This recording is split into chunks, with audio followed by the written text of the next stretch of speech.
Assalamualaikum warahmatullahi wabarakatuh. My name is Muhammad Danish Daniel bin Muhammad Nordin. I will represent for my friend which is Moza, Hari Haikal dan Amri Haziran. So today I will explain about malware response and mitigation strategies.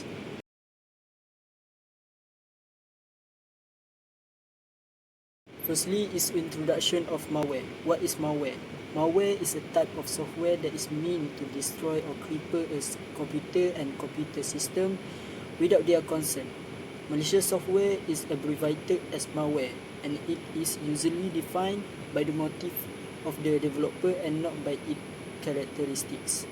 Malware attacks are dangerous and challenging to the contemporary organizations because they weaken information systems, delay important business activities, and cause severe financial and reputation damage. There are many forms of malware, and they include virus, worms, ransomware, trojans, and backdoor, and other forms of malicious code that can penetrate computer. Type of malware. First, we have virus. A type of malware that attach itself to legitimate files or programs and spreads when these effective files are executed. Impact of the virus is loss of critical data. For example of virus is file infected virus. It attached to executable files and spreads when the file is run. And the second type of malware is worms. Type of malware that is capable of self-replication and autonomous propagation across networks without requiring user interaction. Worms impact network congestion and system slowdowns. For example, we have WannaCry, demonstrated how quickly malware can spread across global networks by exploiting unpatched vulnerabilities. Next, we have Trojan, type of malware that tricks user into installing it by disguising itself as harmless or useful software. Trojan impact unauthorized system access. For example, we have spy Trojans, which is monitor user activity and collect sensitive data. And the fourth one, we have ransomware, type of malware that encrypts files, system, or entire networks, rendering data inaccessible to legitimate users. Impact of ransomware is loss of exposure of sensitive data. And for example of ransomware is crypto ransomware, which is encrypts file and demands payment of decryption. Lastly, we have backdoor, type of malware that opens a backdoor to an attacker to defeat the common authentication and security measures in a hacked system. Impact of backdoor is unauthorized access to sensitive data. For example, we have backdoor malware. Next, case study analysis. In this case study analysis, the overview is the ScholarOne supply chain attack that was detected in December 2020 is regarded by many people as one of the most complicated and critical cyber attacks in modern history. The system targeted the SolarWinds Orion, which is a popular network management software that is used by government and non-government organizations worldwide. Attackers compromised the SolarOne software development and distribution infrastructure by spearheading the legitimate software updates with malicious code that was later found to be sunburst. Next is malware type and attack vectors. For malware type, the Trojan that was used in the SolarOne attack has a backdoor. It was a supply chain attack, unlike classical malware, which is either driven by phishing or exploit. Harmful code was added to legitimate software patches. For attack vector, attackers move between compromised networks, gain access, and do reconnaissance.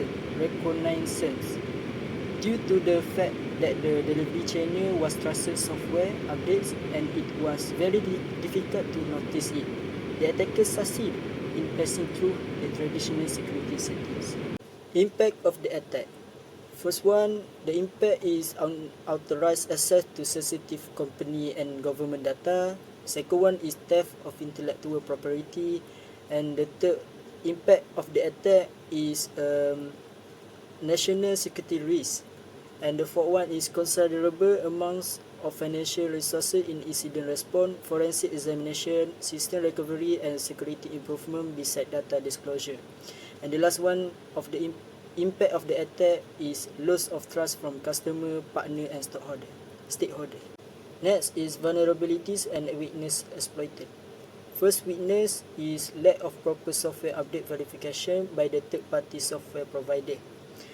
Second weakness is no effective network traffic monitoring. The third one is failure to detect unusual or malicious activity, which is made the attackers could remain undetected over a significant period of time. Last one, weakness exploited is weak network segmentation. The weak segmentation of network system also enable lateral mobility within the compromised environment. Next, I will talk about malware response and mitigation plan. The first one is prevention. Strengthen software supply chain security. Verify third-party software before installation or updates. Use digital signatures and file hash validation. Conduct regular security audit on third-party vendors. Avoid over-dependence on a single vendor. Provide continuous security awareness training for employers. Apply least privilege access control. Implement network segmentation to limit attacker movement. Next, I will talk about malware response and mitigation plan. The first one is prevention. Strengthen software supply chain security. Verify third-party software before installation or updates. Use digital signatures and file hash validation. Conduct regular security audit on third-party vendors. Avoid over-dependence on a single vendor. Provide continuous security awareness training for employers. Apply least privilege access control. Implement network segmentation to limit attacker movement. Next, detection. Centralize and analyze security logs. Deploy SIEM system for continuous monitoring. Use IDS and IPS to detect suspicious network traffic. Monitor communication with external command and control servers. Conduct regular threat hunting activities and apply behavioral analysis to detect stealthy malware. Third, we have containment. Shut down compromise-oriented software instance, disconnect impacted system from the main network, modify firewall rules and access control lists to limit communication with rogue external servers. For one is eradication. Identify and replace compromised software with verified clean versions. Install patches for the exploited vulnerabilities. Conduct a comprehensive examination of user accounts, credentials, and system configuration for unauthorized access and backdoors. Perform system reimaging in complex cases to completely remove malware traces. Next is recovery. Verify clean backups and restore system to production after checking data integrity. Restore system gradually to minimize reinfection risk. Perform continuous monitoring during recovery to detect any remaining malicious activity. The last one is record and incorporate lessons learned to enhance future incident response plans and overall cybersecurity posture. Last one is communication. Internal. Disseminate prompt and correct information among IT staff, management, and concerned parties to coordinate response efforts and decision making. External. If sensitive data or essential service are compromised, inform customers, business partner, and regulatory bodies. The goal of communication is use open and timely communication to preserve stakeholder trust and avoid reputational damage.